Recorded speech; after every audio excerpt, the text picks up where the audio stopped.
It's cold in Sydney and I record when I can, but today, my friends, I am going to finally give you what you've asked for, a lot of you anyway, the second part of Disassembly, translated Disassembly of Chery Tiggo 7 Pro by one and only Klubniy Servis Moscow, and I am humble translator and adapter of their content for my English-speaking audiences. So in the first part we've looked at the car in general. There is a lot of insights into the mechanicals, so to speak, into the suspension, engine, those kind of things. So this is not a replacement of that first part and not a recap at all. You absolutely, if you're interested in Chery Tiggo 7 Pro, mate, I do not know of any other channel that would give you a translation, an honest translation and disassembly of the vehicle you're about to spend $45,000+ on in Sydney, Australia in 2024. That's a lot of money.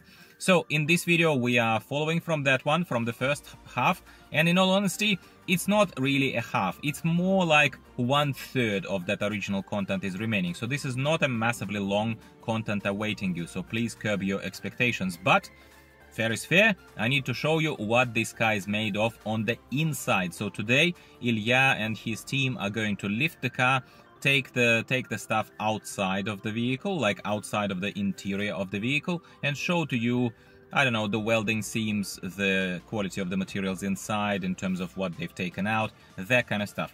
What is also I found quite useful in this part is that he summarizes everything. So I'm not recapping the first part, but he will summarize a couple of key points he made from the first part. Not all of them. You still need to watch that video. Makes sense? Happy about it? Okay, my lovely Chery owners and Chery Tiggo 7 Pro owners, finally I've given you what you've been owed, and I hope you've enjoyed this video. So please give this a like and don't leave without subscribing to the channel for future videos from me. Enjoy the second part of this assembly. This is one of those very rare cases where it is not a privately owned vehicle where someone brings it into Ilya's service center, but it's something that they actually borrowed from one of the Moscow dealerships, similar to what I do in Australia for my little test drives and reviews. But I thought this was interesting as a point, as even such experts and massive channels as Ilya resort to promoting other companies and even some of the electronics that they use to make their serviced cars better.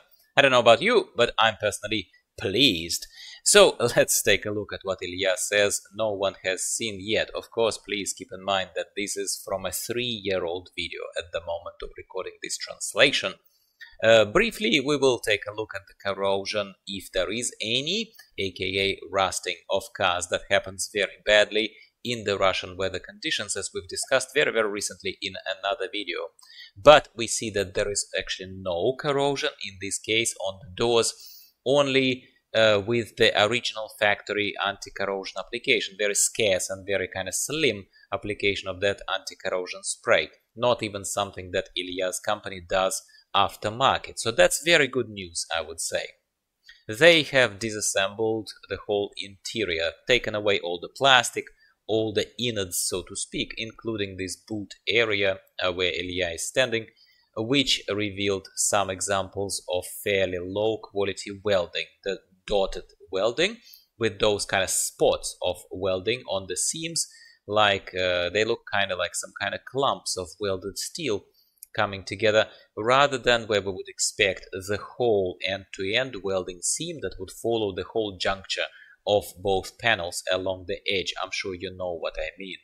Ilya briefly points at also those tied up electrical kind of wiring things and says this is kind of standard. It's not too bad, but it's not something to write home about. It is sort of on the medium kind of average level that he expects from a China-made vehicle. He also says that this won't particularly impact safety of the vehicle body structure, this welding and all of the other kind of stuff that he's showing to us, because there are still reinforcement bars in the floor and kind of at the thresholds of the doors. So he expects it to be rather robust if some kind of side collision happens. But overall, still seeing that welding, he sort of points it out several times, it's not particularly pleasant because it's sort of lower quality assembly work. As we've gotten to expect from Ilya, of course, he takes a little swing at practically missing vibro and sound insulation layers from this construction, but it's hardly a surprise when it comes to them tearing down yet another China-made vehicle that is not particularly luxurious or considered to be expensive. Truth be told, he also pointed out that the sound insulation is missing from a cheaper towards mid-range vehicles that are made in Japan as well, such as Toyota. They are also not putting too much of that vibro and sound insulation in. They also tin cans. The only spot where vibro insulation is rather obvious and present is at the bottom of the area where the spare tire is typically fitted, but Ilya says that further along the car floor where the seats are currently, there is no insulation whatsoever. Now, summarizing the good and the bad, so it's coming to the end of the show. Good is that there is some factory anti-corrosion applied. That should be enough for anywhere but Russia. That is good news. Bad, those touch point welding spots that he spends quite some time talking to us about, and also the mechanicals. Mechanicals we've discussed in the translation part number 1. So once again, if you have skipped and jumped straight to this much shorter second part of this disassembly video, please do yourself a favor and visit translation part number 1. It's a lot more extensive and it talks about mechanicals of this vehicle. Specifically, he doesn't like that Chinese manufacturers push CVT transmissions in this particular case, and often DCT transmissions everywhere these days, instead of classic, time-proven, very reliable, normal automatic transmissions.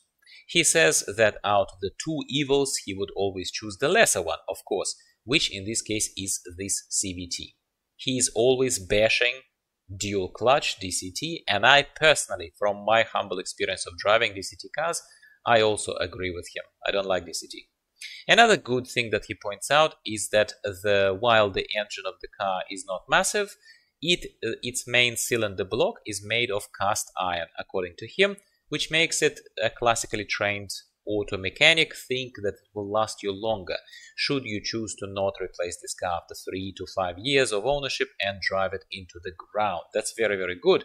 Finally, the most obvious compliment that many of Chery and other China-made competitor vehicles deserve is generally a much richer and more versatile electronics that these cars are supplied with. The options that you get included in the base price of the vehicle, which for these vehicles is quite moderate, not super high price range.